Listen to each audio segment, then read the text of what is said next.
Madras matinee படத்தை பற்றி சொல்லணும் அப்படின்னா ரொம்ப ஒரு எக்ஸ்பெக்டேஷன் இல்லாமல் பார்த்த ஒரு படம் தான். பட் அருமையாக இருந்தது படம். ஏன்னா நம்ம நிறைய விஷயங்கள் வந்து ஒரு நார்மல் லைஃப்ல வந்து ரொம்ப சாதாரணமாக பார்க்குறோம் இல்லையா. ஸோ ஒவ்வொரு பர்சனுக்கு பின்னாடியும் நிறைய விஷயங்கள் வந்து பார்த்தீங்கன்னா அவங்க பேசாமல் நிறைய விஷயங்கள் வந்து இருக்கு. உதாரணத்துக்கு இந்த படத்தில் காளி வெங்கட் சாரோடைய ரோல் வந்து ரொம்ப சர்ப்ரைசிங்காக இருக்கும். கடைசியாக உங்களுக்கு ப்ரீ கிளைமேக்ஸ் அப்போ காளி வெங்கட் சார் என்னென்ன பசங்களுக்காக பண்ணாரு அப்படின்றத வந்து ரிவீல் பண்ணுவாங்க. பட் அதை வந்து அவர் எந்த இடத்துலையுமே வந்து பசங்க கிட்ட ரிவீல் பண்ணியிருக்க மாட்டார். ஆனாலும் பசங்க வந்து அவரை புரிஞ்சுக்காம கொஞ்சம் சண்டை போட்டு அது ஒரு மிடில் கிளாஸ் ஃபேமிலிக்குள்ள வந்து ஒரு சில மிஸ் அண்டர்ஸ்டாண்டிங் எப்படி இருக்குன்றது ரொம்ப அருமையா காமிச்சிருக்காங்க.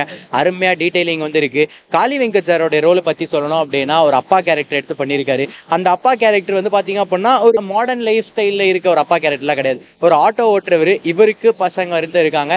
இந்த பசங்களை வந்து அடுத்த ஜென்ரேஷன் நல்லா படிச்சு பெரிய ஆள் ஆக்கணுன்ற ஒரு அப்பா.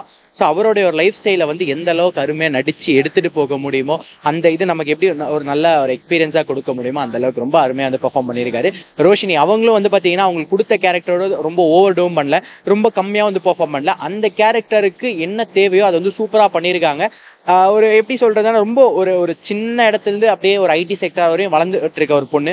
அவங்க வந்து எப்படி அந்த சமூகத்துக்குள்ள வந்து செட் ஆகுறாங்க, சின்ன வயசுல என்ன மாதிரியான விஷயங்கள்லாம் வந்து வீட்டுல வந்து பாக்குறாங்க, அப்பா அம்மா கஷ்டப்படத்தெல்லாம் எப்படி பாக்குறாங்க, அவங்க அந்த ஃபேமிலி வந்து எப்படி லீட் பண்றாங்க அப்படின்றதும் ரொம்ப அருமையா வந்து டைரக்டர் வந்து காமிச்சிருக்காரு. எஸ், டெஃபினட்டா நீங்க இந்த வீக்கெண்ட் ஒரு நல்ல படம் பாக்குறீங்க அப்படின்னா நான் டெஃபினட்டா இந்த படம் பார்க்க சஜஸ்ட் பண்ணுவேன். பாருங்க. இந்த படத்துக்கு ரேட்டிங் கொடுக்கணும் அப்படின்னா கண்டிப்பா 4.5 வந்து கொடுப்பேன். டெஃபினட்டா ஒரு நல்ல வர்த் வாட்சிங் மூவி. ஃபேமிலியோட போய் பாருங்க. இந்த வீடியோ பிடிச்சிருந்துச்சுன்னா லைக் பண்ணுங்க, ஷேர் பண்ணுங்க, கமெண்ட் பண்ணுங்க. ரஃபி தியேட்டரை மறக்காம சப்ஸ்கிரைப் பண்ணிருங்க, பெல் பட்டனை கிளிக் பண்ணிருங்க.